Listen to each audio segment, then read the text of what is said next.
Hello everyone, एक बार फिर आप सभी का स्वागत है इस यूट्यूब चैनल पर।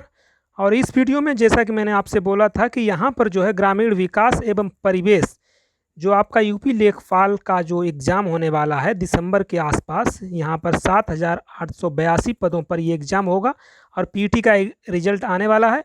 तो इसी के रिगार्डिंग हमने इससे पहले वाले वीडियो में बात की थी कि यहाँ पर 1000 प्लस क्वेश्चंस को हम डिस्कस करने वाले हैं। और इस सीरीज को अगर आप फॉलो कर लेते हैं तो आपका जो यूपी और जो ग्रामीण विकास का जो पोर्शन है वो आपका यहाँ से 100% आपका कवर हो जाएगा। एक भी क्वेश्चन आपका इससे बाहर नहीं जाने वाला है, मैं आपसे प्रोमिस करता हूँ।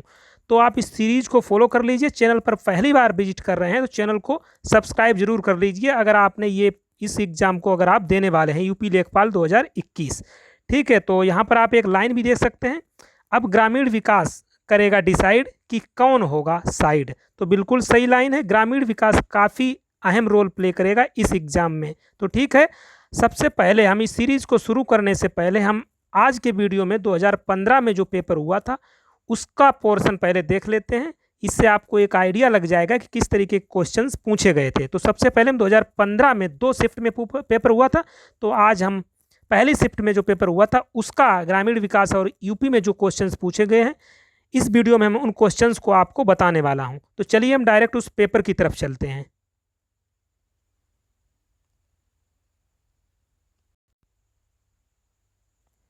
तो यहाँ पर आप देख सकते हैं रूरल डेवलपमेंट का पार्ट, ग्रामीण विकास का जो पार्ट है 2015 के जो पेपर हुआ था उसका मैंने यहाँ पर ओपन कर लिया है। 2015 की बात करेंगे तो यहाँ पर 25 क्वेश्चंस हिंदी के आए थे, 25 क्वेश्चन जो है जीके के थे और 25 क्वेश्चन मैथ का था और 25 क्वेश्चन में आपका ग्रामीण विकास और यूपी को कंबाइंड रूप से यहाँ पर पूछा गया था।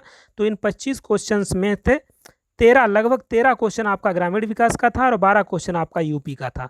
ठीक है, तो ये कंबाइंड रूप से पूछा गया था 2015 में, अगर आपने पेपर को देखा हो तो। ठीक है, ये आपका पेपर रहेगा, बिल्कुल हूबहू पेपर मैंने यहाँ पर लिया है, कोई टाइपिंग नहीं है।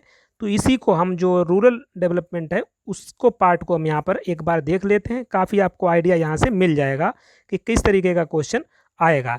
और सिलेबस की मैं पहले ही आपको बता चुका हूँ, सिलेबस जो भी हो, लेकिन जो उत्तर प्रदेश की लेखपाल नियमावली 2006 में ऑलरेडी चीज़ें मेंशन है कि क्या कहाँ कहाँ से आपको इस एग्ज़ाम में पूछा जाएगा।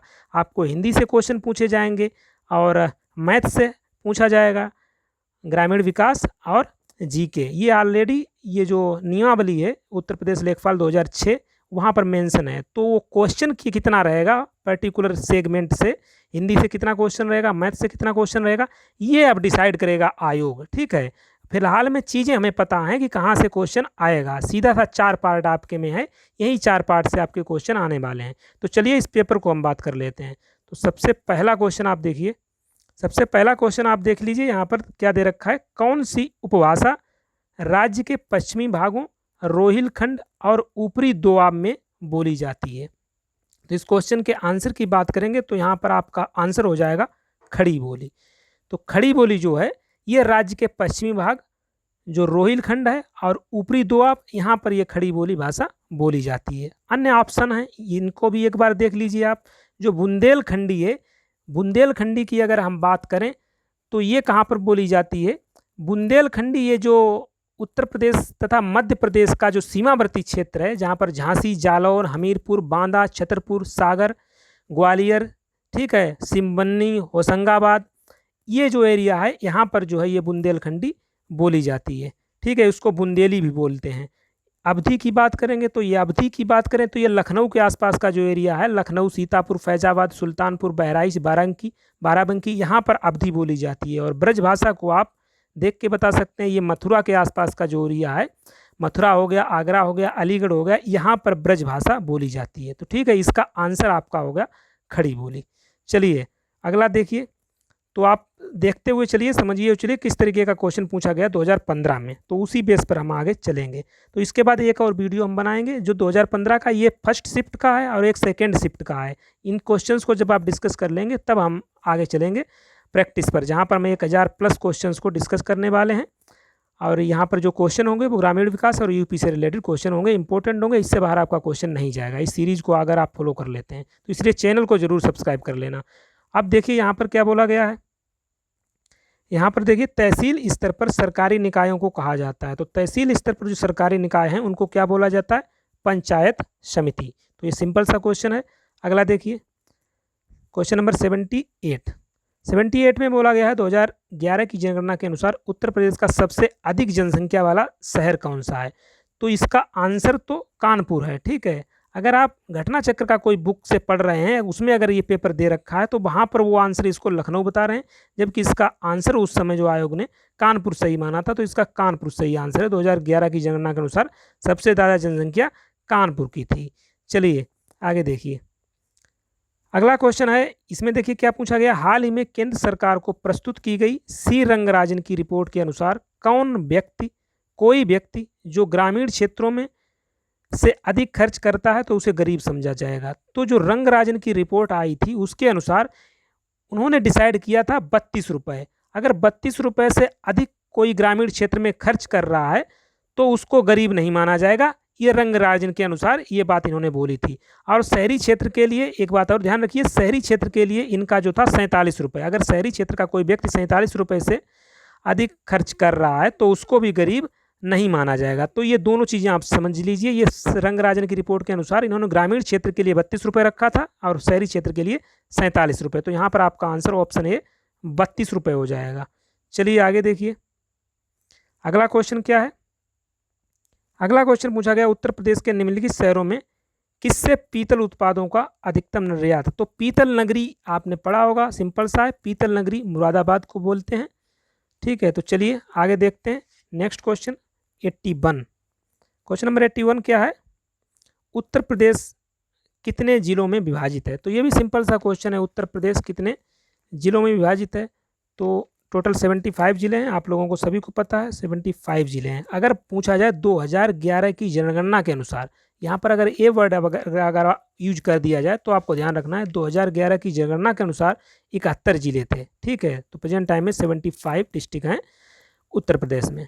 चलिए आगे देखिए 82। तो यहाँ पर एक चीज़ आप नोट करिएगा, लास्ट में हम कुछ चीज़ों को बताऊंगा, पहले इस वीडियो को पूरा देख लीजिए, फिर हम लास्ट में बताएंगे। देखिए इस जैसे पेपर इसको डिस्कस कर लीजिए, देखिए इसमें कौन कौन से पॉइंट हैं जो आपको ध्यान रखने हैं इस एग्जाम के रिगार्डिंग। अंबेडकर विशेष रोजगार योजना के अंतर्गत परियोजना की इकाई लागत इससे कम नहीं होनी चाहिए, किससे? तो यहाँ पर अगर आप आंसर इसका देखेंगे तो इसका आंसर आपका हो जाएगा ऑप्शन डी 50,000। तो ये कोई योजना है, उससे रिलेटेड क्वेश्चन आपसे पूछा गया था। अगला देखिए 83, सुल्तानपुर ने सामाजिक वानिकी योजना की कुशल कार्यप्रणाली के लिए केंद्रीकृत डेटाबेस की समस्या का समाधान करने की पहल की है। तो इसका आंसर आपका हो जाएगा राष्ट्रीय सूचना केंद्र, नेशनल इंफॉर्मेटिक्स सेंटर। तो ये इसका सुल्तानपुर से रिलेटेड ये क्वेश्चन पूछा गया है। चलिए आगे देखिए 84 देखिए। अब 84 में उत्तर मध्य रेलवे का मुख्यालय पूछा गया है।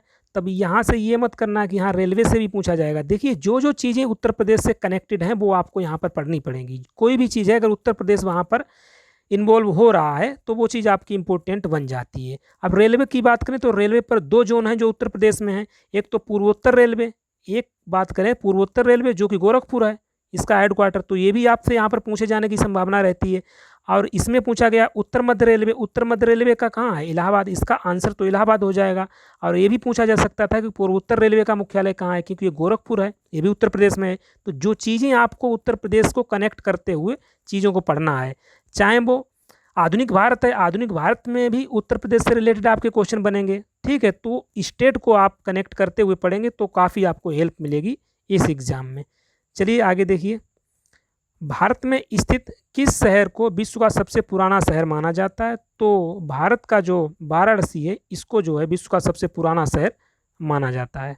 अगला देखिए, चमड़े की वस्तुओं के लिए प्रसिद्ध जिले। तो चमड़े के लिए 2 जिले प्रसिद्ध है, एक तो आगरा और एक कानपुर। इनको जो है लेदर सिटी के नाम से जाना जाता है। अगला देखिए, अगला एक और योजना से रिलेटेड। तो यहाँ पर आप देख रहे हैं, यही मैं लास्ट में बताना चाहता था कि स्कीम जो योजनाएं हैं वो चाहे सेंट्रल गवर्नमेंट की हों, ठीक है, और चाहे वो स्टेट गवर्नमेंट की हो, तो योजनाओं पर आपको ज़्यादा फोकस करना है। जो भी इंपॉर्टेंट स्कीम्स हैं और खासकर जिनमें उत्तर प्रदेश इन्वॉल्व है तो उनको आपको फोकस करना है। यहाँ पर इस पेपर को आप देखिए 3 से 4 योजनाओं से आपको यहाँ पर क्वेश्चन पूछे गए हैं। तो यहाँ पर क्या पूछा गया है? इंदिरा आवास योजना जो एक केंद्र समर्थित योजना है, का राज्य सरकार के साथ लागत सहभाजन अनुपात, मतलब यहाँ रेशियो पूछा गया है स्टेट और सेंटर का क्या रेशियो रहेगा इंदिरा आवास योजना में। तो इसका सही आंसर आपका हो जाएगा ऑप्शन बी 75:25, ये इसमें रेशियो आपका रहेगा। तो इसका आंसर यही हो जाएगा। अगला देखिए, भू कृषि का रिकॉर्ड कौन सा है? तो भू कृषि का रिकॉर्ड अगर बात करेंगे तो इसको बोलते हैं गिरदावरी। तो ये आपको ध्यान रखना है, ऑप्शन ए सही हो जाएगा। तो इनको हम क्वेश्चन जब हम डिस्कस करेंगे तो इनको आप अभी टेंशन ना लीजिएगा, उनमें आपको सभी चीज़ें पता चल जाएंगी। गिरदावरी क्या होता है, खतौनी क्या होता है, जमाबंदी क्या होता है। जब हम रूरल जो डेवलपमेंट है उससे रिलेटेड क्वेश्चंस को करेंगे तब हम इनको चीज़ों को आपको बिल्कुल कंठस्थ आपकी ये चीज़ें हो जाएंगी। अगला देखिए 89, क्वेश्चन नंबर 89 क्या है? एक बिस्वा एक बीघा से क्या अनुपात है? तो सिंपल सा है, देखिए 1 बीघा में 20 बिस्वा होते हैं, तो 1/20 मतलब 1/20वां इसका आपका आंसर हो जाएगा। ठीक है, सिंपल सा क्वेश्चन था। अगला देखिए, 1 एकड़ में कितने वर्ग गज होते हैं? तो 1 एकड़ में 4840 वर्ग गज होते हैं। इसी प्रकार पूछा जाए आपसे 1 बीघा में कितने होते हैं? तो 1 बीघा में होते हैं 3025 वर्ग गज। ठीक है, ऑप्शन डी में दे रखा है। तो ये बीघा में कितने वर्ग गज होते हैं, तो ये यहाँ पे आपको ध्यान रखना है। चलिए आगे देखिए, एक और योजना आ गई। तो यहाँ पर आप देख रहे हैं 4 योजनाएं टोटल 2015 का जो फर्स्ट शिफ्ट का था वहाँ पर 4 स्कीम्स आपसे पूछी गई थी। तो आप, मैं फिर एक बार कह रहा हूँ, स्कीम पर ज़्यादा फोकस करिएगा, चाहे वो स्टेट गवर्नमेंट की है चाहे वो सेंट्रल गवर्नमेंट की है। जो भी इम्पोर्टेंट स्कीम्स हैं जिनमें रूरल जो एरिया है कनेक्टेड है, आप रूरल जो एरिया है उसको कनेक्टेड करके पढ़ना है, क्योंकि ये एग्ज़ाम ही उसी से रिलेटेड है, लेखपाल का जो एक एग्ज़ाम है। ठीक है, तो यहाँ पर देखिए क्या बोला गया, NREGP का फुल फॉर्म आपसे पूछा गया। तो इसका फुल फॉर्म होता है national rural employment guarantee programme. तो हिंदी में बात करेंगे राष्ट्रीय ग्रामीण रोजगार गारंटी कार्यक्रम। ठीक है, चलिए अगला देखिए, जिला अस्पतालों के लिए भारतीय लोक स्वास्थ्य मानकों के अनुसार 10 लाख जनसंख्या वाले प्रत्येक जिले में कम से कम कितने बिस्तर होने चाहिए? तो इसका सही आंसर हो जाएगा 300 बिस्तर होने चाहिए। अगला क्वेश्चन देखिए, यहाँ पर 93 क्वेश्चन नंबर में क्या बोला गया है? घरेलू व्यक्तिगत सौर जल हीटर के लिए आर्थिक सहायता योजना के अंतर्गत उत्तर प्रदेश राज्य में क्या प्रोत्साहन दिया जाता है? तो इसका सही आंसर हो जाएगा बट्टा। तो 93 का आपका बट्टा हो जाएगा। इसके योजना की बात करें तो यहाँ पर यदि कोई उपभोक्ता जो है 100 लीटर या अधिक का सोलर वाटर हीटर संस्थापित करता है तो उसे Uttar Pradesh power corporation limited जो है विद्युत बिल में, विद्युत जो बिल आएगा उसमें 100 रुपये का आपको छूट मिलेगा, बट्टा मिलेगा। तो ये इससे रिलेटेड आपको ध्यान रखना है। अगला देखिए, उत्तर प्रदेश की प्रमुख व्यावसायिक फसल, सिंपल सा है, गन्ना है उत्तर प्रदेश की प्रमुख व्यावसायिक फसल। अगला देखिए 94 में पूछा गया, एक ग्राम पंचायत में ग्राम के वार्डों से चुने हुए कितने सदस्य होते हैं जिन्हें पंच कहा जाता है? तो 7 से जो 17 सदस्यों को पंच कहा जाता है, ये आपको ध्यान रखना होगा। अगला देखिए 96 में बोला गया है, उत्तर प्रदेश के उच्च न्यायालय के मुख्य न्यायाधीश की नियुक्ति कौन करता है? अब वो किसी भी उत्तर प्रदेश का कोई भी राज्य हो, उसके उच्च न्यायालय के मुख्य न्यायाधीश की नियुक्ति राष्ट्रपति ही करेगा। अब यहाँ उत्तर प्रदेश बोला गया है, अब कोई भी राज्य हो, ठीक है, तो उसका जो उच्च न्यायालय का मुख्य न्यायाधीश होता है वो भारत के राष्ट्रपति के द्वारा ही उसकी नियुक्ति की जाती है। अगला देखिए 97 में पूछा गया है, उत्तर प्रदेश में एक वर्ष में न्यूनतम कितनी ग्राम सभा की बैठक मीटिंग होनी चाहिए? तो 2 न्यूनतम बैठक होती हैं, एक खरीफ की फसल के दौरान और एक जो है रबी की फसल के दौरान। ये 2 मिनिमम बैठक होती हैं ग्राम सभा में। ठीक है, अगला देखिए, अगला बोला गया, एक व्यक्ति के लिए पंचायत का सदस्य बनने की न्यूनतम आयु कितनी होनी चाहिए? तो 21 वर्ष यहाँ पर आपको ध्यान रखना है।